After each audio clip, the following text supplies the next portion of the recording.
What's good, everybody? I'm happy as hell today. I just got notice that I'm on to the interview phase of my master's program. I'm praying. Please pray for me to get into this master's program, or else I'm gonna have to pay 10 fucking K to get my master's degree. All right. But today we're gonna be talking about what if Ian Garry actually beats Islam Makhachev. Would that be good for the sport? Would that be bad for the sport? Now, a couple years ago, right before the great fucking upsets that we just had, the Merab fight, the Khamzat fight, the fucking Ilia fight. Like, if I told you 2 years ago that all these guys would be losing after the run they were on, you would not have believed me. But this year, anything is possible. So we're going to go over the good and the bad of Ian Garry actually beating Islam Makhachev. All right? Not talking about his actual chances. That's a video for another day, because I think that's actually a lot closer than a lot of people might assume. But we're only talking about what the implications mean. What does this mean for the future of the sport? So let's get into the good of Ian Garry beating Islam Makhachev. And yes, there is some good. All right. 2026 would officially go down as the craziest year in UFC history. Undisputed year of the upset. I don't care what other upsets you're talking about. I don't care about Cody Garbrandt versus Dominic Cruz. I don't care about fucking GSP getting slimed out by whoever the guy, Matt Serra. I don't care about any of that. 2026 would be year of the upset. Justin Gaethje plus 400 favorite. Khamzat Chimaev losing, right? Khamzat Chimaev was a 400 at worst. He was at 625. Like the highest favorite, he was a 625 favorite. At worst, he was a 330 favorite. Like, this is insane numbers. These are boxing odd numbers. And again, Ian Garry, this fucking Photoshop picture of him holding the belt, cursed as hell. If he won, he'd probably come in like a 280 underdog, 300 underdog. And that's only because this year's been so crazy. The odds makers are not risking it anymore, right? If this was at the beginning of the year, before the Khamzat stuff, before the Justin Gaethje stuff, he would be like a 400 underdog, 500 underdog. It's actually crazy. So this year would definitely go down as one of the craziest years of all time. We'd be witness to one of the most insane UFC situations ever, right? Another thing, we'll have an active champion. Guys, I love Islam Makhachev. I like his fighting style. I like his personality. Right, we don't share a lot of the same values or political beliefs or whatever, but I do really like him as a fighter. You know, you separate the art from the artist. And I really like him as a fighter. I like how he fights. I like his striking. I like his grappling when he grapples, except when he fought JDM. He goes for submissions. He goes to finish the fight. I like fighters that do that stuff. But this motherfucker can't fight. Takes barely any damage in most of his fights, right? Yes, he took a lot of damage in his Dustin Poirier fight, but other than that, head kicks Volkanovski, AI video, by the way, 2023, October 2023, comes back, motherfucking 8 months later, after taking no damage, head kicking someone out in the fucking, he head kicked the featherweight in the first round, and he comes back 8 months later. Dustin Poirier, June 1st, right? Great fight, lots of damage. Okay, you can take some time off, right? He took 6 months, 7 months off, fucking hell, 6, 7. He took 6 or 7 months off, fought Moicano.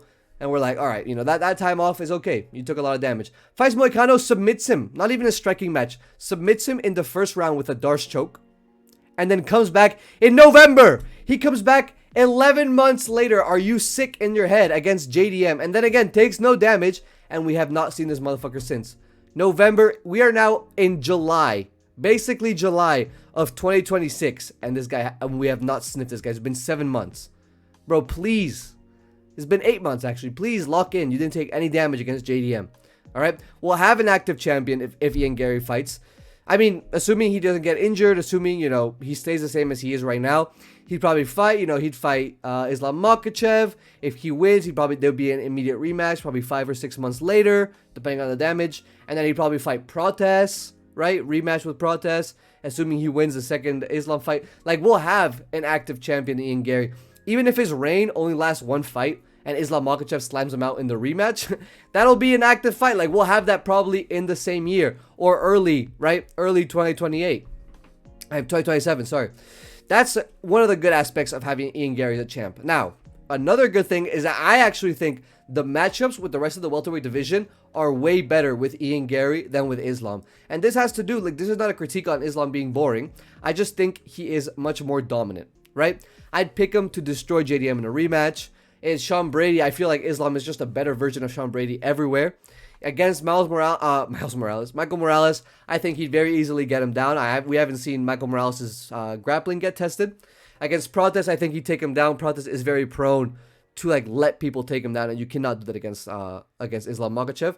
The only fight I think would be good would be the Islam versus Shavkat. That would be a banger matchup. These guys are both, they're very stubborn in the wrestling. That's how I would describe Shavkat's blockhead ass. They're very like strong in the wrestling and on the feet. Shavkat is, I believe, a worse striker than Islam. He does have worse defensive striking, but he is a lot longer, a lot lankier. He does have better kicks than Islam, in my opinion.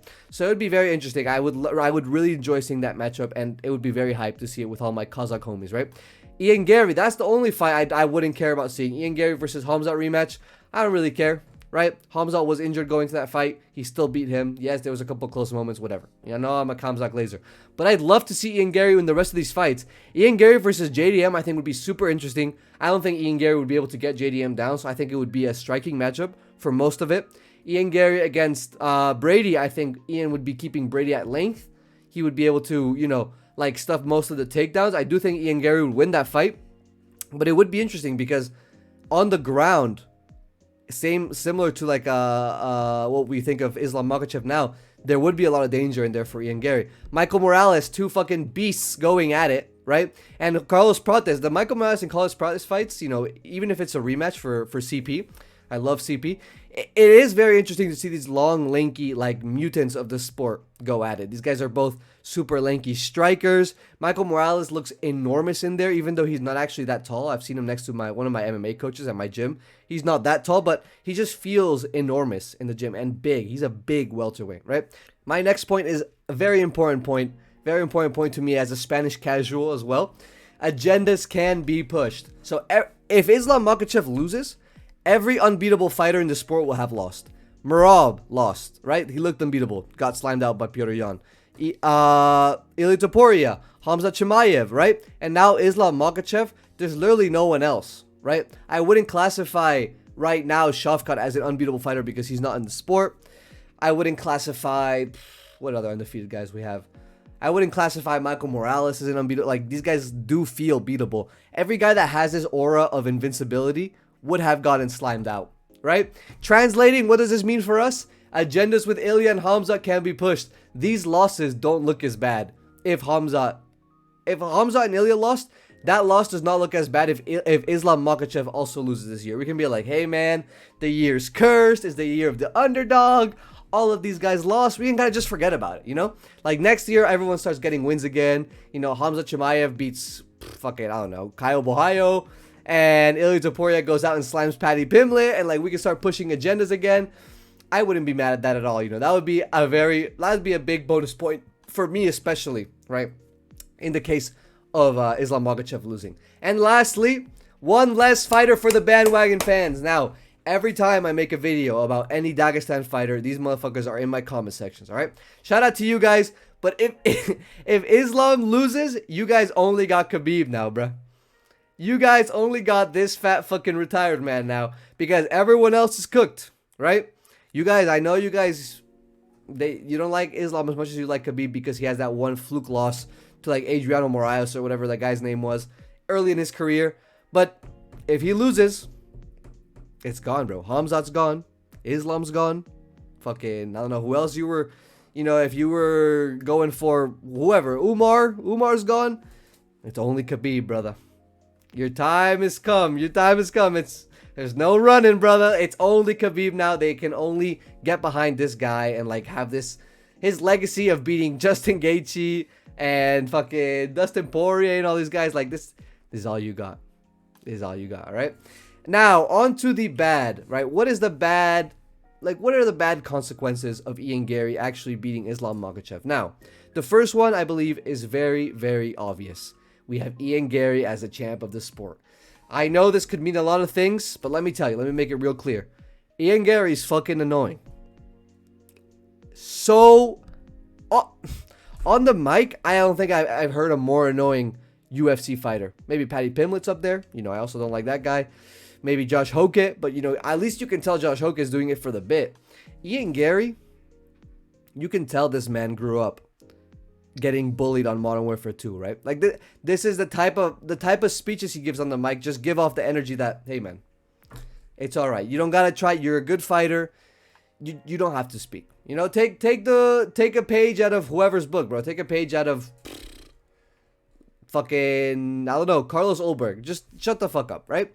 Ian Garry is a champ. The agendas would be pushed. This guy would immediately put himself into top welterweights of all time. And yes, Islam Makhachev would be a crazy win, one of the best wins to have on your resume, period. It's literally like having Khabib on your resume, but better. Because I do think Islam is better than Khabib all time. It would be like having one of the GOATs of the sport. That's what we're going to talk about in a second. But this guy would immediately start getting into these conversations. Man, I'm the greatest welterweight of all time. I just beat the guy who was the best. That makes me the best. Whole time he wins by split decision, right? He wins by a fucking 48-47 split decision where it's a robbery like across mostly everyone gives the 5th round and the 3rd round to Islam, and like the first and second are like swing rounds. Stupid shit like that, right? And then he gets on the mic, starts spouting some bullshit.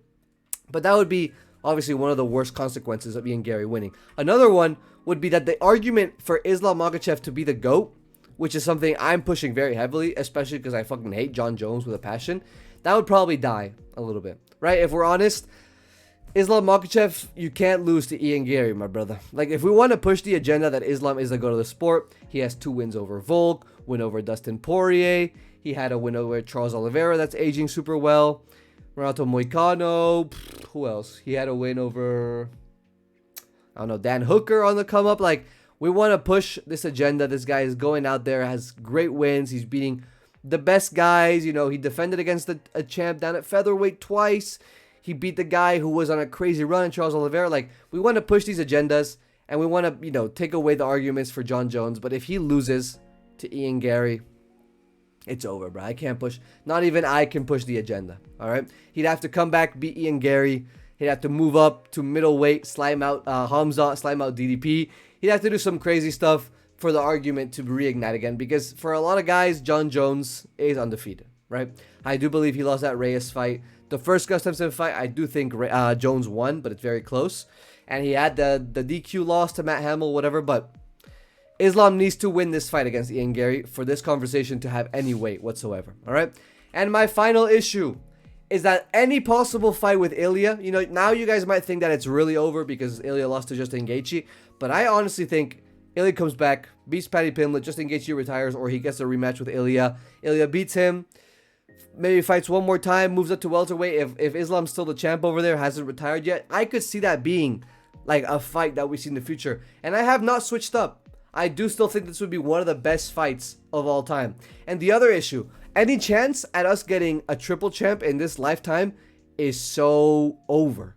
Like, Ilia Topuria, featherweight champ, lightweight champ. If he fought Islam, right, at welterweight, it would be a very hard fight. He's a very small lightweight. Imagine him at welterweight. But if he somehow won that fight, that was a good chance at a triple champ, right? Alex Pereira, middleweight champ. Great. My favorite fighter of all time. Light heavyweight champ, beat Yuri twice, right? Beat Khalil Roundtree, beat Jamal Hill, and then goes up for the heavyweight just now at the White House and loses to Cyril Gane. Fuck Cyril Gane, back at the headshots, whatever. We just lost that chance at a triple champ, right? I think our best chance is either Poatan, getting a rematch, whatever, fighting another heavyweight, getting a title shot. You know, heavyweight division is pretty empty right now. Or Islam Makhachev, right? Islam Makhachev defending his belt once or twice, moving up to middleweight, maybe getting a favorable matchup against a DDP, favorable matchup against maybe Imavov if he's a champ. Strickland, I think, would be a favorable matchup. Very interesting stuff, but I think we lose all of that if Islam Makhachev loses to Ian Garry, right? So what do you guys think? Let me know. Do you think Ian Garry beating Islam Makhachev is good for the sport? Or do you think Islam maintaining his kind of unbeatable status and everything that comes with that, do you think that's better for the sport? I feel like Ian Garry winning is better for the welterweight division, but worse for the sport. That's my opinion, right? But thank you guys for watching. Let me know your opinions down below. And I'm gonna go get dressed, bro. I wanna go see this girl I like. All right, ciao.